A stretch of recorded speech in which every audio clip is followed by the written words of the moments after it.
Hi hello ನಮಸ್ಕಾರ ಎಲ್ಲರಿಗೂ. ನಾನು ನಿಮ್ಮ ಪ್ರೀತಿಯ ಸುಷ್ಮಾ. ಇದು ನನ್ನ ಮಗನ 5ನೇ ವರ್ಷದ ಬರ್ಡೇಯ ಒಂದು ಸೆಲೆಬ್ರೇಷನ್, ಅದು ಒಂದು ಮಿನಿ ವ್ಲಾಗ್ ಇದು. ಸೊ ಇದು ನಮಗಂತೂ ತುಂಬ ಮೆಮೊರೇಬಲ್ ಡೇ ಅಂತಲೇ ಹೇಳ್ಬೋದು. ಯಾಕಂತೇಳಿದರೆ ತುಂಬ ದಿನದಿಂದ ಹೋಗಬೇಕು ಅಂತ ಅಂದ್ಕೊಂಡು ಹೋಗೋಕ್ಕಾಗದೇ ಇದ್ದಿದ್ದಂಥ ಒಂದು ಪ್ಲೇಸಿಗೆ ಹೋಗಿದ್ದೀವಿ. ಸೊ ನಾವು ಈ ದಿನನ ತುಂಬ ಎಂಜಾಯ್ ಮಾಡಿದ್ವಿ. ಸೊ ಇದರಲ್ಲಿ ನಾನು ಸರ್ಪ್ರೈಸ್ ಅಂತ ಹೇಳಿಬಿಟ್ಟು, ಅವನು ತುಂಬ ದಿನದಿಂದ ಕೇಳ್ತಾನೆ ಇದ್ದ ಸೈಕಲ್ ಕೊಡಿಸೋ ಅಂತ ಹೇಳಿಬಿಟ್ಟು. ಸೊ ಅವನಿಗೆ ಸರ್ಪ್ರೈಸ್ ಕೊಡಬೇಕಂತ ಹೇಳಿಬಿಟ್ಟು ನಾನು ಮಿಡ್ನೈಟಲ್ಲಿ ಮನೆಗೆ ಹೋಗಿದ್ದು. ಬ್ಯಾಂಗ್ಳೂರಿಂದ ಕ್ಯಾಬ್ ಬುಕ್ ಮಾಡಿಕೊಂಡು ನಾನು ಸೈಕಲನ್ನು ಕ್ಯಾಬಲ್ಲಿ ತೊಗೊಂಡು ಹೋಗಿದ್ದೆ. ನಾನು ಹೋದಾಗ ಅವನು ತುಂಬ ಅಂದರೆ ತುಂಬ ನಿದ್ದೆ ಇದ್ದಿದ್ದು. ಯಾಕಂದರೆ ಎಕ್ಸಾಕ್ಟ್ 12 ನನ್ನ ಮನೆಗೆ ಹೋಗಿದ್ದಾಗ.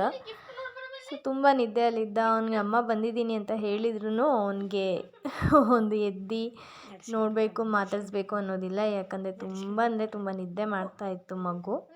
ಸೊ ಎದ್ದೇಳ್ಕೊಂಡು ಅವನಿಗೆ ಹೇಳಿಸಿ, ನಾನು ಏನೋ ಸರ್ಪ್ರೈಸ್ ತೊಗೊಂಡು ಬಂದಿದ್ದೀನಿ ನೋಡು ಬಾ ಅಂತ ಹೇಳಿದೆ. ಸೊ ಕರ್ಕೊಂಡು ಹೋದರೆ, ಹೊರಗಡೆ ಕರ್ಕೊಂಡು ಹೋಗ್ತಾ ಇದ್ದೆ, ಬಾ ನೋಡು ಬಾ ಅಂತ ಹೇಳಿಬಿಟ್ಟು. ಸೊ ಅವನು ಏನು ಸರ್ಪ್ರೈಸ್ ಅಂತ ಹೇಳ್ಬಿಟ್ಟು ಅವನೇ ಶಾಕ್ ಆಗಿದ್ದಾನೆ. ಬಂದು ಆಮೇಲೆ ನಮ್ಮಮ್ಮ ಅವ್ನ ಕಣ್ಣು ಮುಚ್ಕೊಂಡು ಕರ್ಕೊಂಡು ಬಂದರು. ಸೊ ಅವನು ಆ ಸೈಕಲ್ ನೋಡಿ ಅವನಿಗೆ ಯಾವ ಥರ ರಿಯಾಕ್ಟ್ ಮಾಡಬೇಕಂತಲೇ ಗೊತ್ತಾಗಿಲ್ಲ. ಸೊ ಬಟ್ ಅವನಂತೂ ತುಂಬ ಖುಷಿಯಾಗಿದ್ದ. ನನಗಂತೂ ಅದು ಅರ್ಥ ಆಯಿತು. ಯಾಕಂದರೆ ತುಂಬ ದಿನದಿಂದ ಕೇಳ್ತಾ ಇದ್ದ ಅವನು, ಸೈಕಲ್ ಕೊಡಿಸು ಅಂತ. ಅವ್ನಿಗೆ ಆಲ್ರೆಡಿ 2 ಸೈಕಲ್ ಕೊಡಿಸಿ 2 ದಿನ 3 ದಿನವೇ ಬಂದಿರಲಿಲ್ಲ ಆ ಸೈಕಲ್ಲು. ಎಲ್ಲ ಫುಲ್ಲು ರಿಪೇರಿ ಮಾಡಿಟ್ಟಿದ್ದ ಮೆಕ್ಯಾನಿಕ್ಕು. ಆ ಥರ ಮೆಕ್ಯಾನಿಕ್ ಇವನು. ಸೊ ಇವಾಗ ಬಂದುಬಿಟ್ಟು, ಹಾಗಾಗಿ ನಾನು ಇನ್ನೂ ಸ್ವಲ್ಪ ದಿನ ಬಿಟ್ಟು ಸೈಕಲ್ ಕೊಡಿಸೋಣ ಅಂತ ಅಂದ್ಕೊಂಡಿದ್ದು. ಬಟ್ ಸ್ಟಿಲ್ ನನಗೂ ತುಂಬ ಆಸೆ ಇತ್ತು ಅವನಿಗೆ ಸೈಕಲ್ ಕೊಡಿಸ್ಬೇಕಂತ ಹೇಳಿ. ಸೊ ಸೈಕಲ್ ತೋರಿಸಿ ಅವನಿಗೆ, ಆಮೇಲೆ ಸ್ವಲ್ಪ ಅವ್ನು ಪಟಾಕಿ ಕೇಳಿದ್ದ. ಸೊ ಪಟಾಕಿ ತೊಗೊಂಡೋಗಿದ್ದೆ, ಪಟಾಕಿನ ಹೊಡಿಸಿದೆ. ಸೊ ಅವನೇನು ಹೊಡಿಲಿಲ್ಲ, ನಾನೇ ಹೊಡಿಸಿದ್ದಾಯಿತು.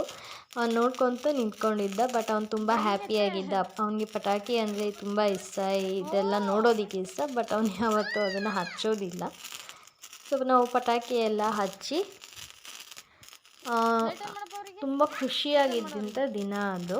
ಅವನಂತೂ ತುಂಬ ಖುಷಿಪಟ್ಟ ಪಟಾಕಿ ಎಲ್ಲ ಹಚ್ಚಿದ್ದಕ್ಕೆ. ಎಸ್ಪೆಷಲಿ ನಾನು ಕೂಡ ತುಂಬ ಹ್ಯಾಪಿಯಾಗಿದ್ದೆ. ಯಾಕಂದರೆ ನಾನು ಯಾವತ್ತೂ ಪಟಾಕಿ ಹಚ್ಚಿದವಳಲ್ಲ. ಫಾರ್ ದ ಫಸ್ಟ್ ಟೈಮ್ ಅವನನ್ನು ಖುಷಿಪಡಿಸೋದಕ್ಕೋಸ್ಕರ ನಾನು ಪಟಾಕಿ ಹಚ್ಚಿದ್ದು.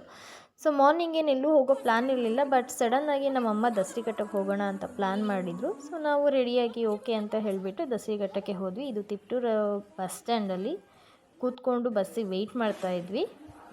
ಸೊ ನಾವು ಅಲ್ಲಿಂದ ಬಸ್ಸು ತುಂಬ ಲೇಟಾಗಿ ಸಿಕ್ತು. ಸೊ ಬಟ್ ಸ್ಟಿಲ್ ನಾವು ಹೋದ್ವಿ ದೇವಸ್ಥಾನಕ್ಕೆ. ದೇವಸ್ಥಾನ ಅಂತೂ ತುಂಬ ಚೆನ್ನಾಗಿತ್ತು. ಸೊ ಇದು ಒಂದು ದಸರಿಘಟ್ಟ ಚೌಡೇಶ್ವರಿ ಟೆಂಪಲ್ದೇ ಒಂದು ಮಿನಿ ವ್ಲಾಗ್ ಅಂತ ಹೇಳಿಬಿಟ್ಟು ನಾನು ಇನ್ನೊಂದು ವೀಡಿಯೋನ ಅಪ್ಲೋಡ್ ಮಾಡಿದ್ದೀನಿ. ಸೊ ಅದರ ಲಿಂಕನ್ನು ಕೂಡ ನಾನು ಡಿಸ್ಕ್ರಿಪ್ಷನಲ್ಲಿ ಮೆನ್ಷನ್ ಮಾಡಿರ್ತೀನಿ. ಸೊ ಆ ವಿಡಿಯೋ ಕೂಡ ನೀವು ನೋಡ್ಬೋದು. ದೇವಸ್ಥಾನ ತುಂಬ ಚೆನ್ನಾಗಿತ್ತು. ಸೊ ನಾವು ಅಲ್ಲಿಂದ ಬಂದಮೇಲೆ ಈವ್ನಿಂಗು ಎಲ್ಲರಿಗೂ ಅಡುಗೆ ಮಾಡಿದ್ವಿ. ಸೊ ಬಜ್ಜಿ, ಪಾಯಸ, ರೈಸು, ಸಾಂಬಾರು ಎಲ್ಲ ಮಾಡಿ ಕೇಕ್ ಕಟ್ಟಿಂಗ್ ಮಾಡಿಸಿದ್ವಿ.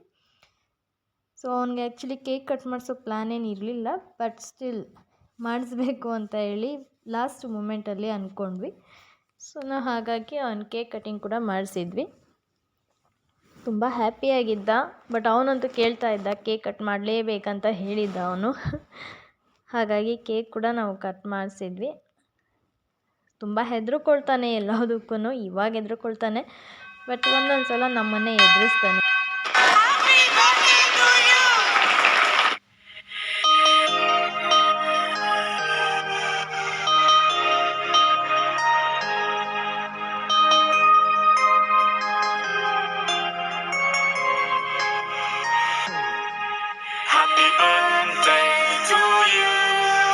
ನಮ್ಮಮ್ಮನೇ ಅವನ ಕೈ ಹಿಡ್ಕೊಂಡು ಕೇಕೆಲ್ಲ ಕಟ್ ಮಾಡಿಸಿದ್ರು.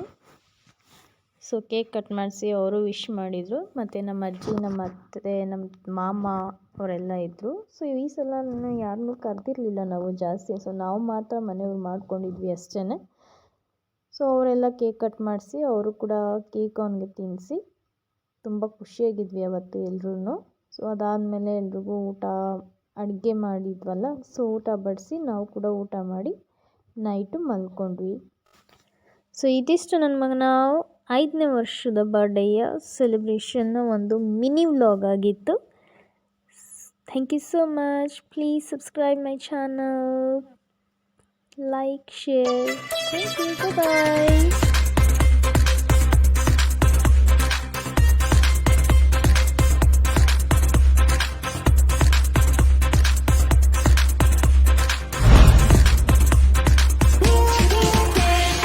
ದಕ್ಷಿತ್ ಹಾಸನ್.